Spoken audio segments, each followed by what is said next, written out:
through Windows forensics and what are the things that we need to keep an eye when we forensically investigate a Windows machine. I hope you can see my screen. Is it visible? Yeah. Yes, sir. Yeah. Okay. Awesome. Awesome. I hope my voice is audible too. So I'm just going to continue. Let me know if something goes wrong. Right. Right. Let's get started.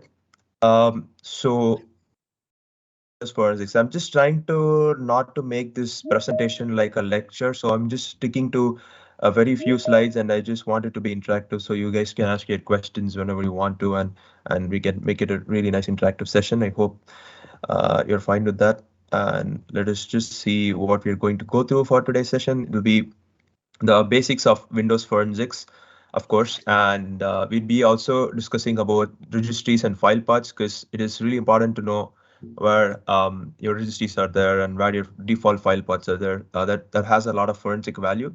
And also, we'll be talking a bit about browser forensics. And as you always know, browsers are arguably one of the most sought places if you want to extract a lot of information about a given person. So a person's browsing history can tell a lot about that person, right? So yeah, and we also would explore tools to support forensic investigations, and I'll be showing you how to actually use tools to practically extract information out of an image, and all those practical elements will also be covered in this presentation. And of course, and that would be the end of today's session. So basics of Windows forensics. Before we head on to the world of Windows forensics, we just need to understand why we need to learn Windows forensics in first place. More than 95% of the enterprise machines and also users use Windows for various reasons. One is cheap, is easy, it's been used by many people since the dawn of time. So it's fairly easy to learn and use Windows. And I think it's important to learn forensics in Windows because of those reasons. So if you talk about the technical components of a Windows operating system, what are the things that we need to look at to be able to say it has forensic value, right? So the first one would be understanding of Windows registries, aka registry hives. I'm not sure if you guys have heard of this before, but it's a really a common forensic component when you do an investigation. Without that, it will be really hard to conduct an investigation. And it's also important to understand the default file structure of the operating system. So like just like in Linux, right? We have different files and different folders, and they are hierarchically arranged in a certain way. So it's important to know that how they are arranged before we can head on to the forensic part of it. And default locations of files and common file paths. So as I said again, this is just like a map. So a map to a location. If you don't have a map to a place where you don't know about, it'll be hard for you to navigate and get to where you want to be. So having known the default locations of files and their respective paths would be useful in a forensic investigation. And also using tools to parse information. There are a lot of different tools that can help you do many things when it comes to forensics. So each of these tools are mostly open source, they're freely available, and they can do a lot of different jobs for you. So you just need to have a fair amount of knowledge as to where you need to look for those tools and how to get them working. We'll also discuss about the tools that I personally use to conduct forensic investigations or I studied. So yeah, that would be it. Right. So before we head on to the forensic part of the actual forensic part of the Windows, we have to have a brief idea about how file format reverse engineering works, because a lot of different things in Windows are basically files, right? You are looking through files and looking for files that might have forensic value. So if you're not able to say what type of file you're dealing with, it'll be extremely hard to actually prove that the person who you're suspecting is the perpetrator. It's hard to convict that person without having sufficient information, right? So I'm just gonna tell how to do this bit file format reverse engineering. We'll see how it works. So let me just grab my Linux machine quickly.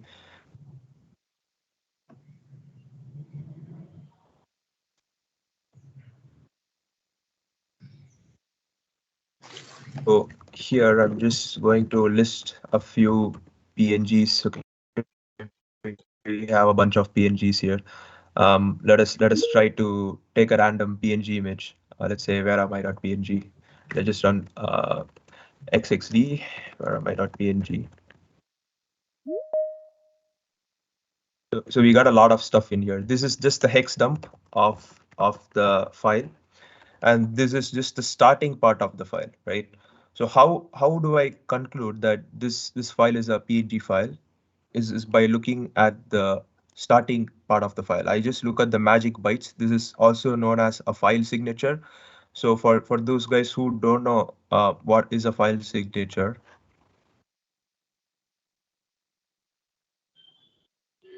so here we have a huge bunch of file signatures, right? So if we just search for PNG, yeah, you can see this bit over here. It says PNG image encoded in the portable network graphics format, right? And it starts with 8954E47. So this is the hex bit of the PNG file, right? So if you just compare this hex bit with what we have over here, it should clearly match. And as you can see, it says the same. It says 89504047 and we have the same thing over um just lost it. Yeah, there we go. So we have the same thing over here is 89504047 D0. Yeah, this is the same thing, the same exact thing that you can see over here. So this is how you say that this is a certain type of file, right? You're able to conclude that this is a certain type of file. So there are a lot of different methods that you can use to find the nature of the file. One would be used to use the type command. You just say type, where are my dots? Uh, sorry, um, bits.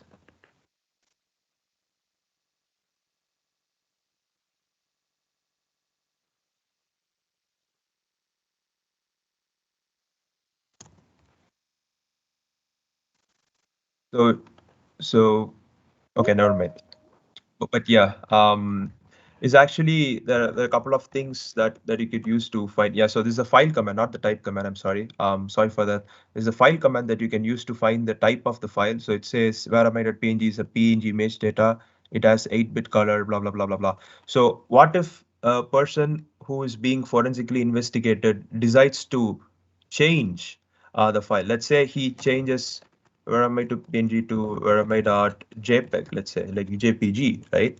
So if he does this and you're thinking this is going to be a JPEG file when it is not, how you could tell that no, this is a modified file. So the way to conclude that this is a modified file is to either do the XXD trick like I showed in here. You could just, if you want to find out what the actual type of file they're using here, you could just say XXD and that and should tell you it is a PNG file, but it is named as a JPEG file. So it could be named as something else. It could even be a PDF or a TXT, but it's up to you for you to investigate and find out what type of file the possible convict is actually holding with himself. So that is the reason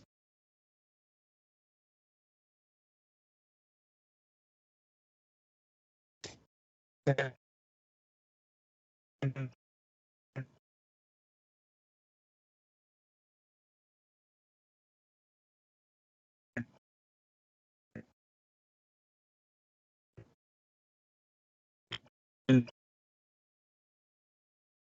is important to know file system. Uh, uh,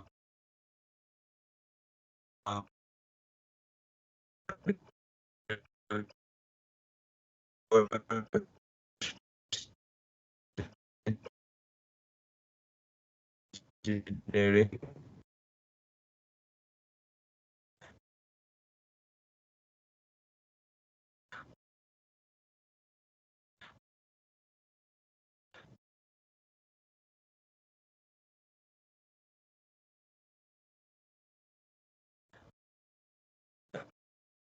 Not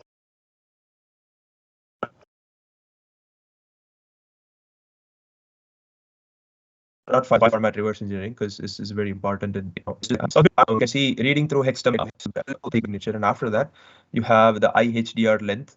and you have the width and height of the file, and all this information is stored in here. So this 2668 and 1222 is actually derived from the hex bits that you can see over here, right? So that is the beauty of forensics. Everything you want is already there, but you just need to find a way to get that information out. So yeah, there's a lot of interesting stuff that you could do and do more research. So this is not only for the PNG files. This is available for literally any other file format that we are dealing with. Okay, so right, enough of file formats. Let's just get back to actual Windows forensics now, so that you guys can learn more. So the next bit is the Windows registry. Obviously, as I said before, oops, this is yeah. So what do we mean by Windows registry? So registries are basically tons of information, tons of meta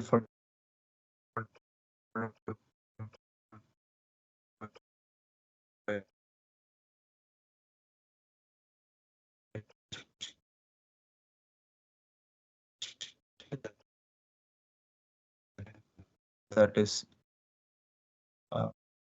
stored about the operating system viewer by registry, so registries, which is HKey users, so it's all user loaded data, and HKey current user. So current user is the user you have logged in as. So it contains the configuration for you, not for any other user, and is also often known as ntuser.dat, right? So ntuser.dat is going to be your current user information. That's where your current user information is going to be stored. And we have HKLM or HKey local machine. So it's an array of software and hardware settings. It's more to deal with the types of things you have installed on your machine and all that stuff. And HKey current config would be your hardware and software settings at startup. So when you start up your machine, what are the default stuff that needs to be started? What are the default key classes root or HKCR contains information about the application needs to be used to open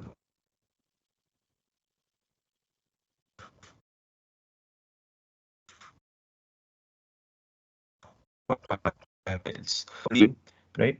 So these are the key registries. We'll take a look at them later on in the practical part. And this is, of course, the possible information that you can recover from Windows registries: the system configuration, the devices that have been on the system, the usernames, the personal settings, the browser preferences, the files that are opened, the programs that have been run, and the passwords too, in some cases. So these are the things that Windows registry can actually offer you. These are the artifacts that you can extract if you are dealing with a Windows machine using the registry keys. Okay, so let's talk about the structure of Windows registry, right? Windows registry structure is in such a way that it will work for the user to give them a seamless experience. It has all the keys and values and things like that stored in them. So if you want to know how a specific Windows machine is configured, if you just go and look at the registry, you will get to know a lot of information. So what we can do is I can actually show you my Windows registry. I hope you guys are able to still see my screen, and let me just continue. So we'll start with HKey local machine. So inside of HKey local machine, we have something called SAM, which is also known as the security accounts manager, and we have security, of course. So using the SAM and security hive, the SAM and security system hive, you should be able to extract hashes from a Windows machine, right? So system bit, if you just combine these two registries, you will be able to extract the hashes of a Windows machine or the password hashes. So if you would like to know what is the password that I use to log into my Windows machine, these are the two hives that you need to extract and work on to be able to retrieve the password. But we won't be doing that now as this is my actual machine. So feel free to do it in your own time. And yes, so this is a system hive, the software hive. So software hive contains all the list of software you have installed on your machine. So for example, I use OpenSSH, OpenVPN, and I use SpeakOutTorrent. So we have all that information stored over here. The soda PDF, that's over here too, and gives you a lot of information as to what this person has used before.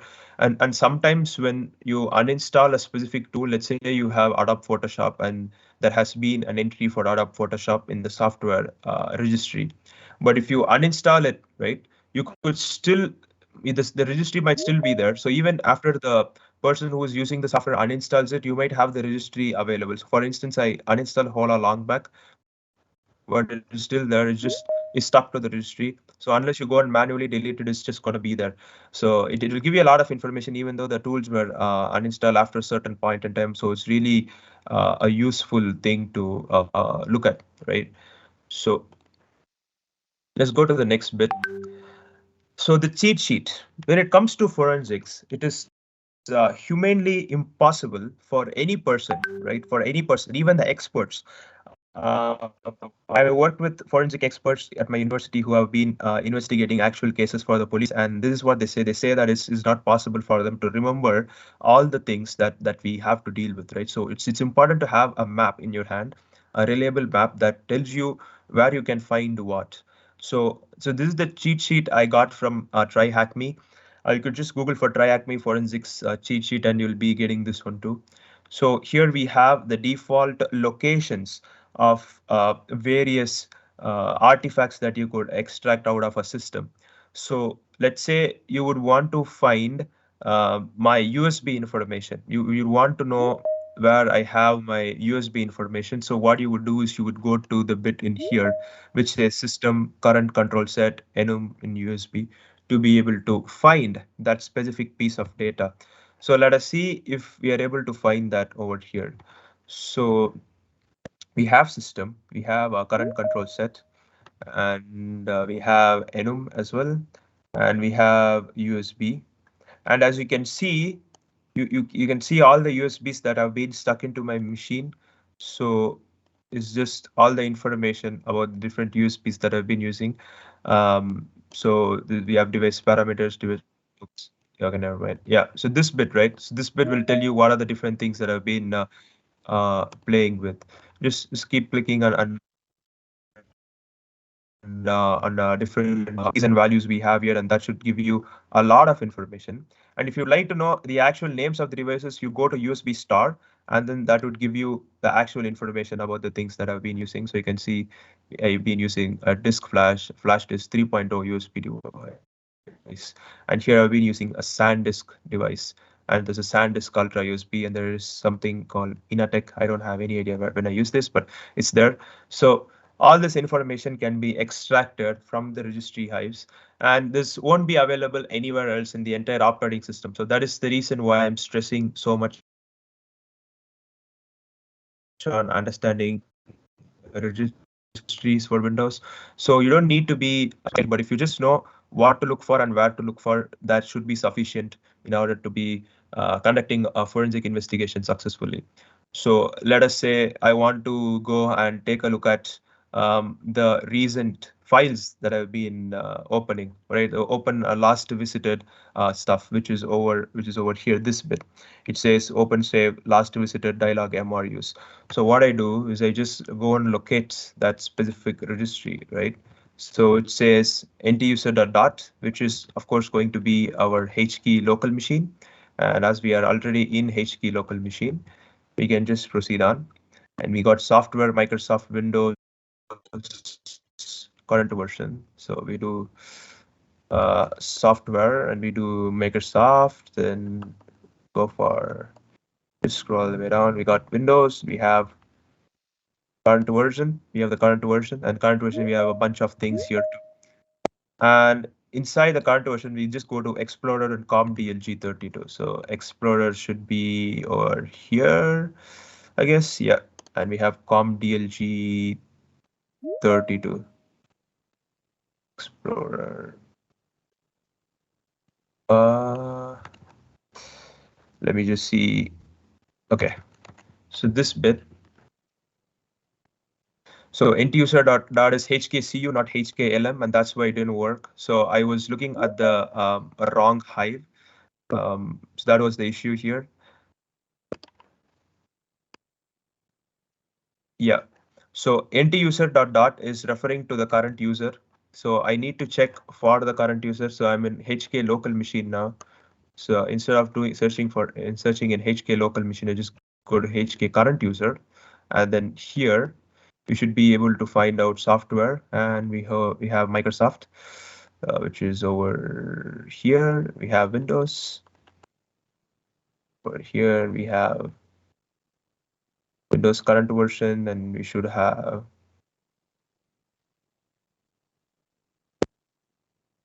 yes.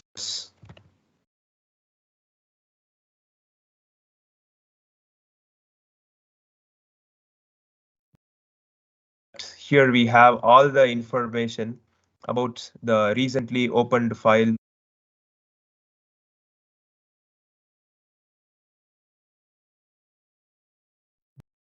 music.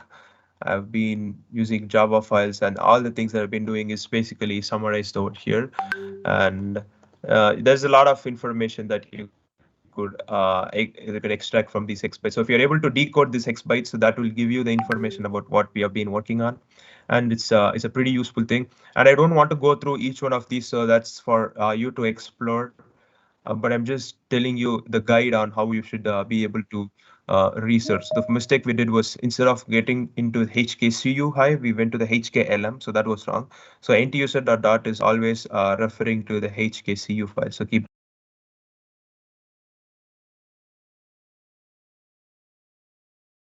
that in mind. It's a forensic. This is about how browser information and how the cookies are stored, how the history is stored, how the data inside the browser is stored, right? So it says location in Windows 7, but I think it is also applicable to Windows 10. It goes see users, username, app data, roaming, Mozilla Firefox, profiles, seemingly random characters, dot default.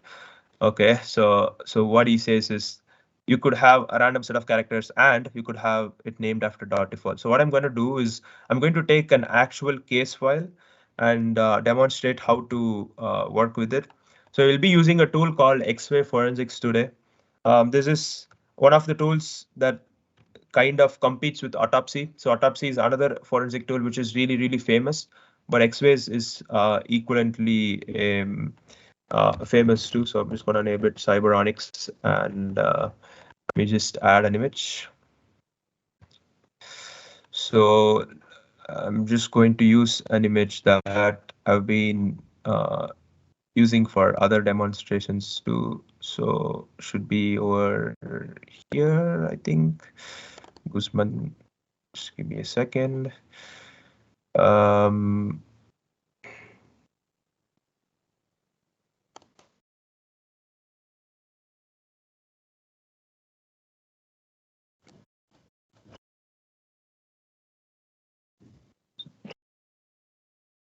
yeah, there we go. So this bit.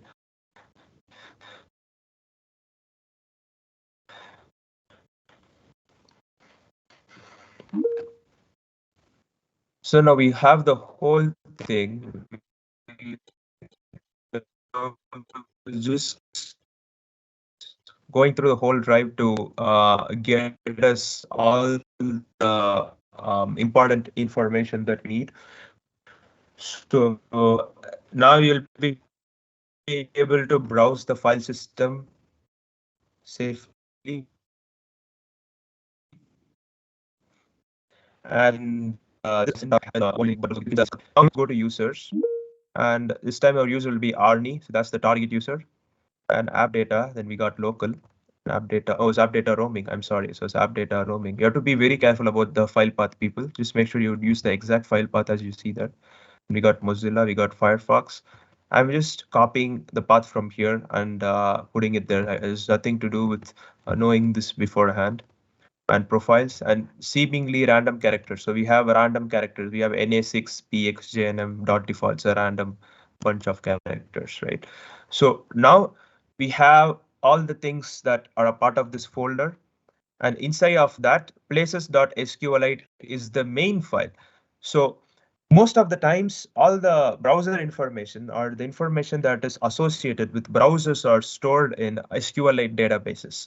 So SQLite is actually a form of database storage. It's just like Mongo or SQL, just MySQL, or maybe PostgreSQL. Just like any other database, SQLite is also a commonly used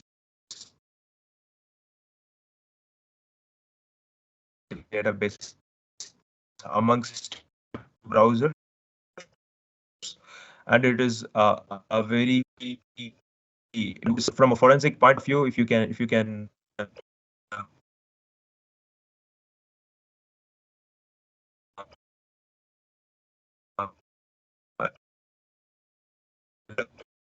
uh,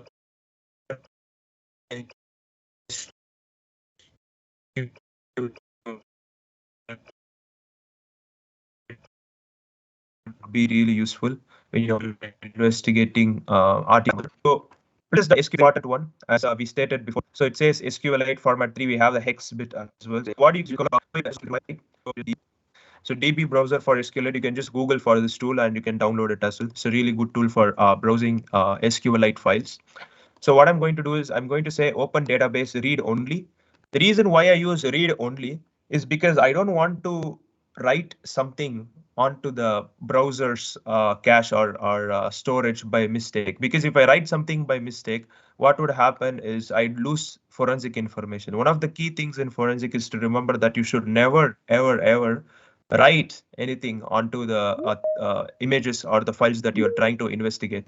So whenever you have given a piece of data and you're asked to investigate, never write on them, but just read them. That's like the base forensic rule. So you could maybe take a copy of the real one and maybe try to fiddle with it, but you should never edit the actual one is the goal. So we just navigate and we just extract that bit. So go to this place. We have places.sqlite. I have already extracted this for us. And that is the reason I'm just going and clicking it right away. So if you haven't done the extraction bit, you have to go through that process. I just click. See, we have a really nice view of how the actual database looks like.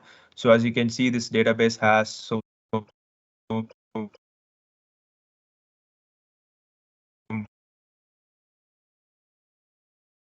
many different tables. We have, so as we said, the places bit might be interesting, so we might have to take a look at this. We'll also go through all of these things, right? So that's not a problem.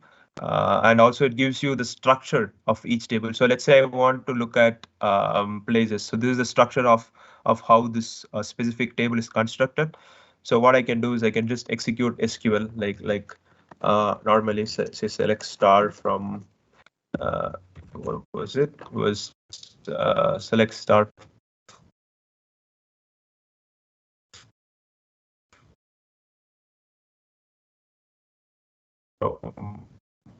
Mars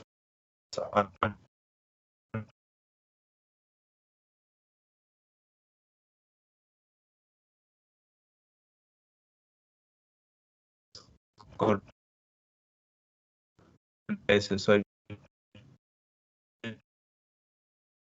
say MOZ. You can see these are the things. So these are the things that we can extract from a browser. This information is really valuable, right? So this is important. And also you could feel free to explore any other table. Let's say you want to go and check for history visits. Let's say, let me just type in history visits and run this bit. Should be able to execution failed without errors. Okay, so I think this part of the table is empty, so it doesn't return you anything. So that is fine. Sometimes you have empty tables. We could also try looking at bookmarks because that might be interesting. So let me just go to this bit and change it to bookmarks and run this. So we can see there's a ton of bookmarks, which is again interesting. So these are the default bookmarks that comes with Firefox. So they are not interesting. So we can just safely ignore them. But if you go and look at the bits over here, yeah, he has bookmarked all these things. Uh, Personalized anniversary, metal type print, Drift Hunter games, and all that stuff. He has the same thing again. He has been bookmarking cars too. He has been bookmarking the Toyota car. And yeah, you can get a wealth of information and you can just keep exploring as much as you want. So this is one of the bits that I wanted to cover in today's session, which is to how how to browse through SQLite and get the information out. So there are a lot of other files that you can look into to if you want, but the main one is SQLite. So that is the only reason why I wanted to show the SQLite file for that bit. But we can try others if you want. Now let's go to Chrome. Chrome, why is Chrome really important? Because the first thing that we do when we buy a new laptop is download Chrome. We don't use Edge. Nobody uses Edge. Chrome is our favorite browser, a lot of people's favorite browser, or it is Firefox. So that is the reason why I'm just sticking on to Chrome and Firefox. I was actually planning to include Edge forensics, but I didn't do that because it's not commonly used, right?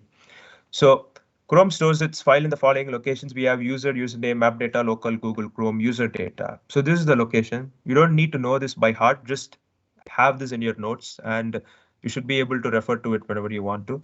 So we just try to see if this person has installed Chrome into his machine. So we do app data, local Google Chrome user data. So we do local, then we do Google, then we do Chrome and user data. And we have a bunch of stuff, which is good. So here this is the XP information. So we don't use XP. We are using Windows 10 or Windows 7. That's the reason we have this. And now in the user data part, we have a lot of different things that you would like to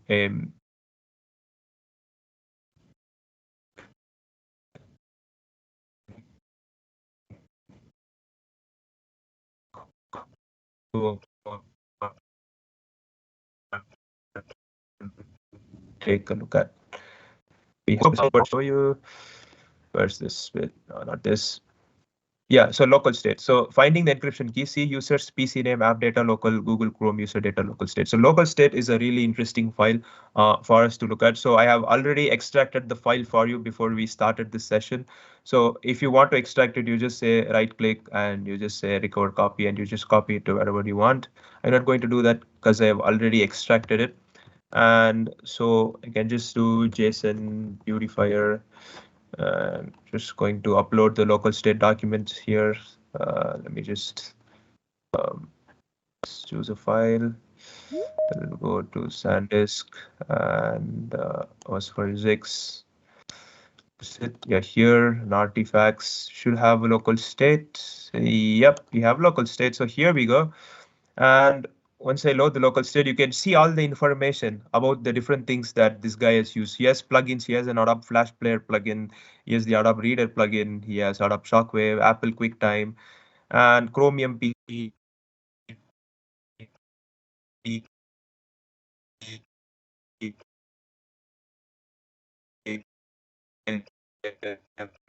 Use the device, see everything. So it's more information about the person, and you can see the password manager bit. So usually, when the person is using a password to log into his operating system, you would have something like this. It would say encrypted key colon blah blah blah blah blah. So this is the key that we are trying to look at.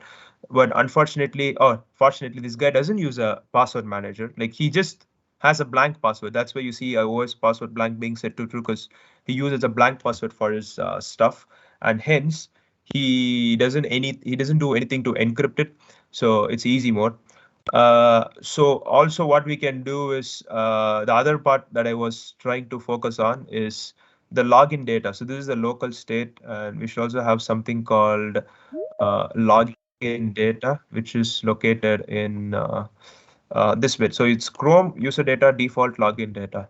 So Chrome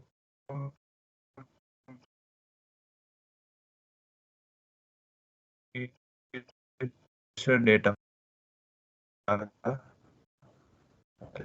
We got default, and here we got load the login data onto the DB browser again. So we just go to open database read only. We just try to find, put a start here.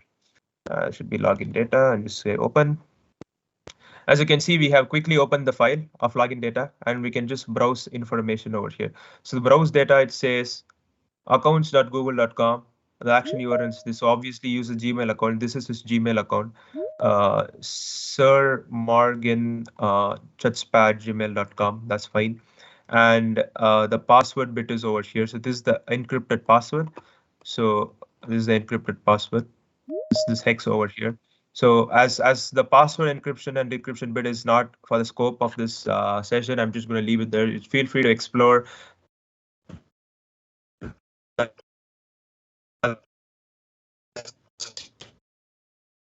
have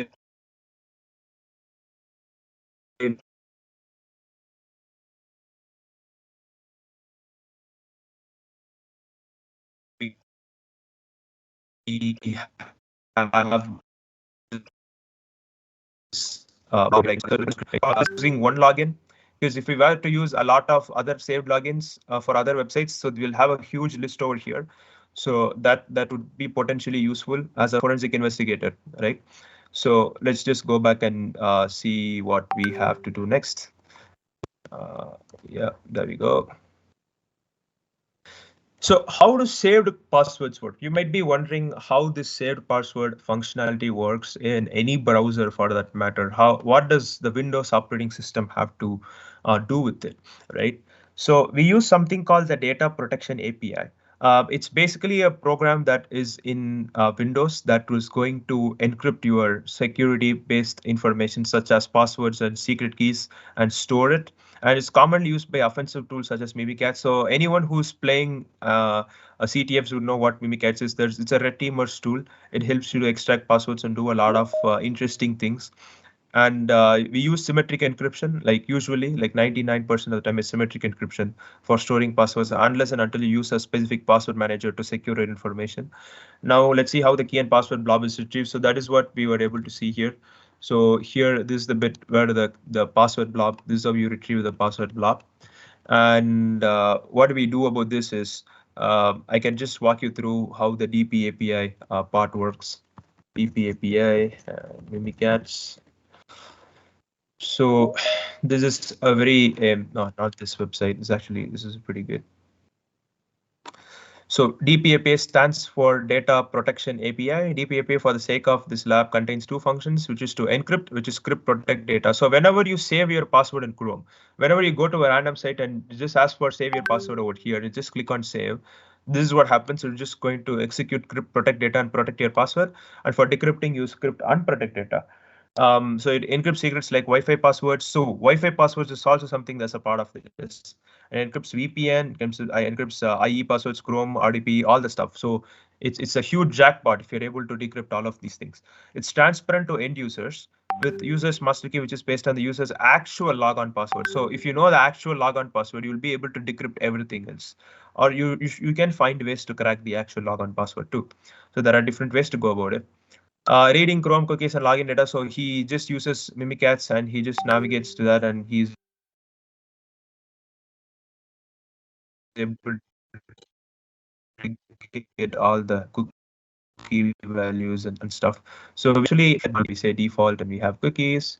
We just say recover copy. I'm just gonna browse my way through, which is going to be SanDisk, forensics, should be scenario, artifacts. Okay, just say okay. It's gonna go to artifacts. It's been copied successfully, which is good. Now let's go and try to load it up in the database. So just do a star, grab the cookies. Absolutely brilliant. So we have a whole bunch of cookies over here. So this gives us information about what are the possible sites that this guy might have visited. You can see a lot of information about what the sites he has visited. He has visited Spot Exchange, Auto Express, Livefire, a lot of things. So it's basically everything that he has cookies for. He's a Reddit user too, and yeah, it's just keeps going on and on and on. Use Spotify and all this stuff. So you can get a lot of information by just browsing through cookies as well. So these are the key tools like DB browser, Xways, and these are the key tools that you'll be needing to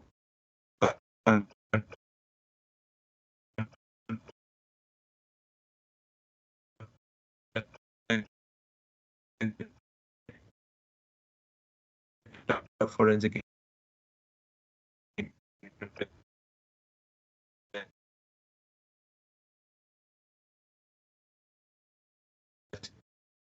investigation.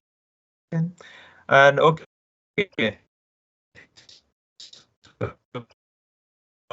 enough of that stuff. and they have a very nice poster for conducting Windows forensics. So if you want to work on that bit, you can just go and download their poster. Sorry, did someone tell something? Never mind. Okay. So here you can see that if you want to gather network activity and physical location of people, you could be using this bit over here to be able to extract it out. And if you want to look at the files and folders and all other things, you could check on these bits over here. And for account usage, you can go and check for these file locations and these things to be able to find who are the last login, what are the login types,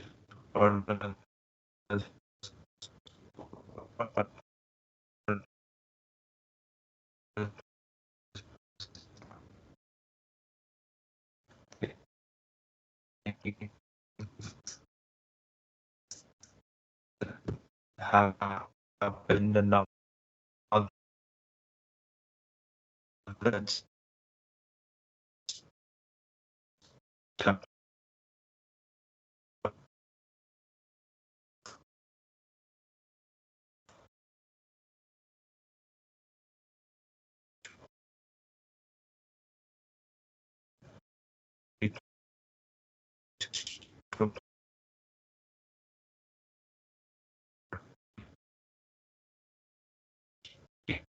here and,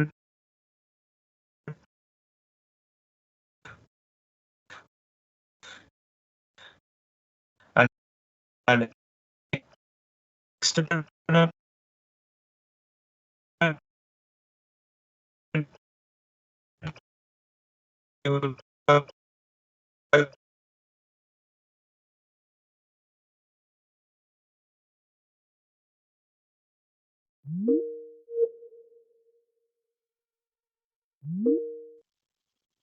what you call image forensics. It's like memory forensics is something else. Memory forensics is if a computer is switched on and it has live information, if you're able to extract data out of that live information, that is what we call as memory forensics. And volatility is a really nice framework that lets you do memory forensics. It's a really good tool if you want to play with memory forensics. So most of the times we assume that the person who we are suspecting to have done a cybercrime, he doesn't have the machine in live. We just assume that his machine is switched off and we have to investigate from start using image forensics. So a common tools that you can use is FTK Imager Lite. So this tool will allow you to extract the images from the machine and give it to you. So that is its only job. It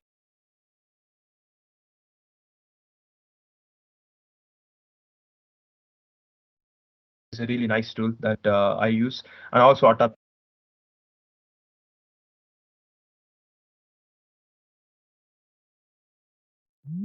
Autopsy has really advanced functionality, but it has lesser support for file system forensics.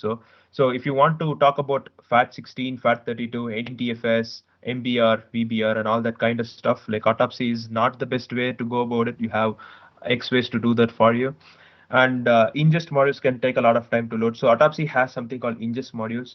So these are basically a set of programs that are run on the data when you just load them up. It's like a default run. It just parses all the information for you, and it usually takes a lot of time. And as you can see in Xbase, it took maybe like 30 seconds to load all the information that we needed. And it's open source, so that's a good thing. You can just get it for free. There is also a licensed version, although. It's relatively older. Xbase is kind of old. It's not really recent, and it's well supported for file system forensics. So that's more like the specialty of Xbase. Although it has a lot of other features, it's mostly for file system forensics, and it's faster in pre-processing data, so it doesn't take a lot of time to read the data and then go through the whole thing, and then give you the outputs. And it's fully licensed, so that means you need to pay to get it, or you just need to get a cracked version of it. So I got sponsored by my university to use it, so it's fine. That's how you compare these two tools, and that's the bits I want to talk about. So I think that's it for now. Oh, before that, okay. This is the question I wanted to raise before I am concluding the presentation. Why red teamers need to know about forensics, right? So a lot of people here might not be forensic people. You might be interested in breaking into stuff. You might be the hacker kind of person. So do you still need to know about forensics? Is it really important? Yes. it is really important. I will tell you why. It's actually an interesting observation that you could make when you talk about why red teamers need to know forensics. I could give you a quick use case. Enable RDP post exploitation. Yeah, so this bit over here. So let us say you try to hack into a Windows machine and you're successfully hacked, and you hack that machine and you're inside that machine, right? You're able to get inside that machine. And let's say you would want to be able to get an RDP connection to that machine, right? So what you do is you run this bit. You say meterpreter scripts, and you just run this bit. You say run post windows manage enable RDP. So when you say enable RDP, this would automatically enable the RDP. So this will enable the RDP connection for you, and then it becomes pretty easy from there on. You can just remotely log into the desktop. So do you want to know what this script does? If you want to know what this script does, we'll be able to see it, right? So this is the actual Ruby script that is running when you execute that command on meterpreter. So when you do that, what it does, it actually goes to this registry over here. It goes to HKLM, HK local machine system, current control set, control terminal server, and then it changes the value from denied TS connections to something else. So what it does is denies from denying the connection, it enables the connection somewhere over here. So it actually plays with the registry. Could you just mute yourself, please? And yeah, so this is what you do. So it actually denies. So you just enable the registry key over here to be able.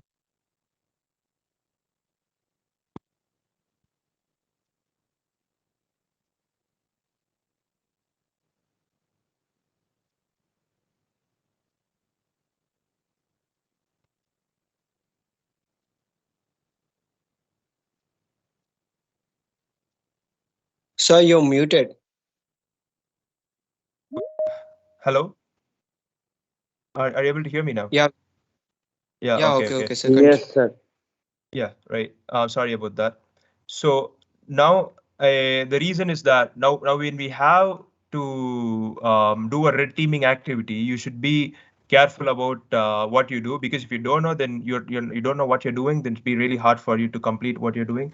So here you can see the red teamers are using this specific meterpreter module to enable their RDP, and then they have enabled the RDP using this bit, which is HKLM system current control set and this part, and of course this will enable the RDP, and this is why you need to understand forensics to be a successful person in what do you call it, in red teaming as well. So these are all interrelated, right? So yeah, about myself, this is the end of presentation. My name is Abhishek. I've been working in the Scottish government for a year as an intern. I've delivered a lot of projects. I'm working on a research project now too, which is having to do with data science and machine learning. And I do a lot of things that are related to cybersecurity, just anything related to cybersecurity. So if you want to get in touch or ask more questions, you can ask it now. Or if you want to ask later, here's my contact. Feel free to connect. And that would be it for today. Thanks for joining my presentation. Hello, sir. Hello. Yeah. Yeah, actually, sorry for the disturbance, sir. I wanted to ask you a question. Can I ask? Yeah. Please go ahead. Yes. Yeah, actually, how we can start our career in cyber forensics, sir?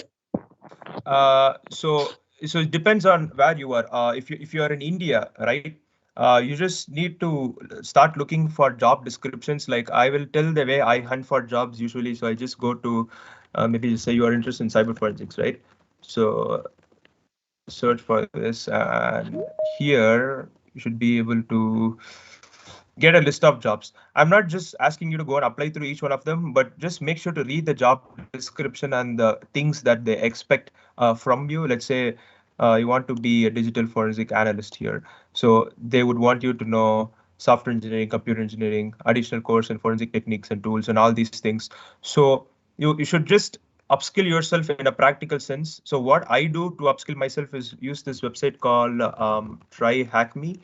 I'm not sure if you have heard of it. So Try Hack Me is a really amazing website if you want to learn your improve your skills in cybersecurity. And here you have a lot of labs for forensics in the cyber defense section.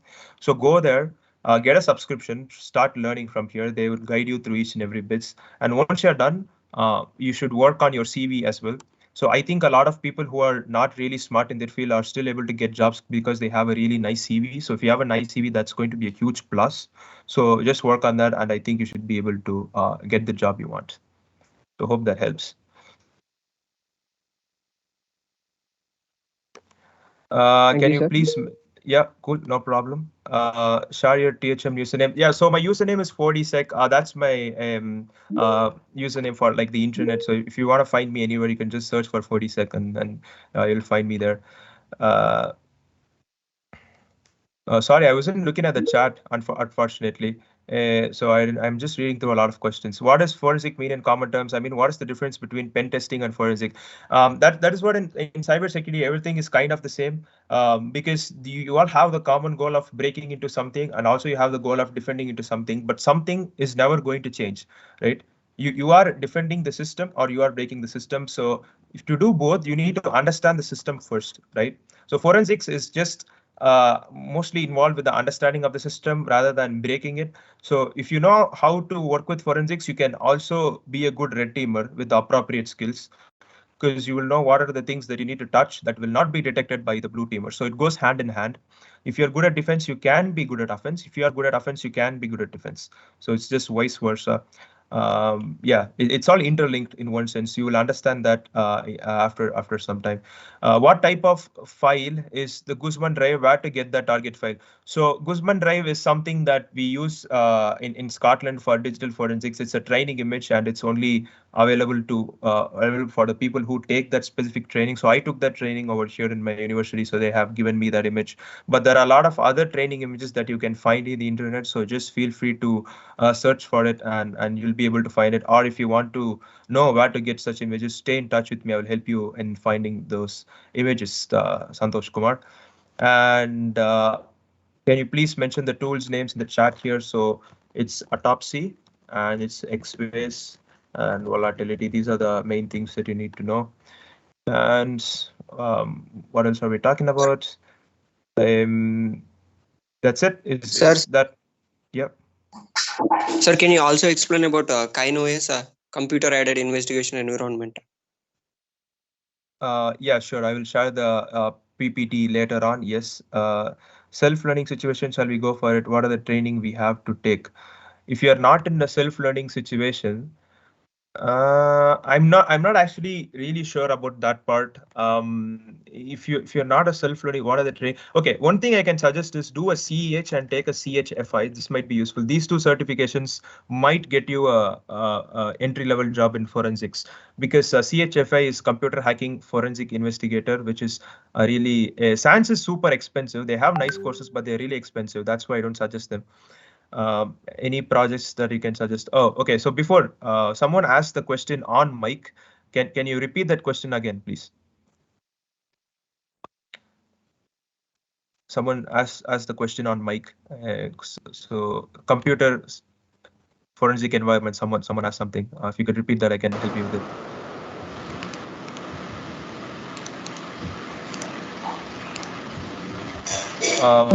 Yeah, sir. My Yeah. LinkedIn. So what is the Sorry. difference between what is the difference between cyber crime and cyber terrorism? Okay, that is not really my area of expertise, so I can't help you with that. I'm just here to help you with anything that's around forensics. So can we just try to stick to those questions, please? Where can we find these tools? You can just Google for those tools, and you'll be able to get them for free download. That is fine. MobiQuick Forensic Express. Yeah, don't use tools like MobiQuick Forensic Express. They are not actual forensic tools. Like, so you just search for them. These are not industry standard tools, right? If you use MobiQuick Forensic, uh, you're not going to get a job if you just because you know this tool. So it's kind of useless. So it's important to use industry standard tools for you to be able to secure a job successfully. Oh, it says broken link. Oh, sorry. Let me just rephrase that. It's actually IN because I created the account when I was back in India. So this is the actual link. Hopefully that works. What are the platforms that help in self-learning? Right. So I use TryHackMe personally, and I also suggest you using something like rootme.org. So this is a really good website too if you wanna do stuff. It looks as if it is in French, but you could actually change the language to English. It's not a really hard job. Just click this bit and no, just click the flag, click the Britain flag to get the English access. And here we have a lot of challenges that would teach you about forensics as well. So you can just paste that here. So hope that helps. Is there anything else you want to ask? Sir, what are the job opportunities we get after knowing cyber forensic? After cyber forensics, you can work as a forensic expert for the government, or you could work in corporates investigating cyber crimes and stuff. So these are the two paths you can take. It's either the public sector or the private sector, but it is relatively easier to get a job in the private sector, I assume. So as I'm not in India, I do not know about the opportunities right there right now. But for any other field like red teaming or maybe pen testing, I can say yeah, hack the box is good, Jai Surya. Hack the box is good, but I don't use hack the box because one, it is used by a lot of people and it's hard to have a stable connection, and two, sometimes it is not beginner friendly. So someone who is just getting started with something, hack the box might not be a friendly place for them. And where can I get the tools, sir? Some are not available on my site. Offset Playground is good if you are into pen testing and hacking, but we are talking about forensics here. Minimum salary package, no idea, Dinesh. I'm sorry. So, and where can I get the tools? So for the tools, uh, so if you just want to download Autopsy, I could actually send the zipped version of the tools if you want. Let me just see if I can grab that. Uh, Let me just, oops, SanDisk. What was forensics? Yeah. So if you want to use Xways, I'm just uploading that tool over here so that I hope tool upload is like allowed. It's just taking some time to upload. Can we get a certificate for attending live class? No, that is something that you should ask Cyberonics. I'm just a guest speaker. I've been invited. So again, thanks Cyberonics for providing me this wonderful opportunity to connect with people and deliver a talk. Thank you, and really appreciate it. Any project ideas? Project ideas. What can you do for a cyber forensics project? Um, I haven't done any project on cyber forensics, so I can't really tell. But I have a lot of projects on writing scripts, being a red teamer, and all that kind of stuff. So a LinkedIn account is not opening. Okay, never mind. Let me just find my actual LinkedIn and share it to you then.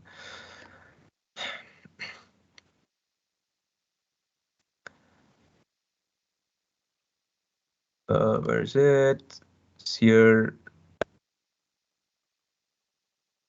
No, a lot of people have sent me requests, so it should be opening. I think this is the right link. So the X-Ways forensic software I used has been uploaded onto this chat, and hopefully that should help you with what you're trying to do. And I think it's already time up. So Cyberonics, if you want to take over, uh, that would be uh, great. I think we are done. Uh, Yeah, thank you for the session, sir. It was really amazing. I hope the audience also might have enjoyed this. thank you for this wonderful opportunity. Thank you guys. Bye. Have a nice day. Yeah, thank you, sir. So you can just leave. And guys, if you have any further question, you can reach Shad through his LinkedIn ID and other contact details, right? And someone asked about certificate. So certificate will be issued like tomorrow evening or something like that. Like after completing this event totally. And we have our next session at 6 p.m. So I request you to join for that before some 10 minutes to avoid last time issues, right? So now you can leave and kindly join at 5:50. Thank you, guys. Thank you, sir.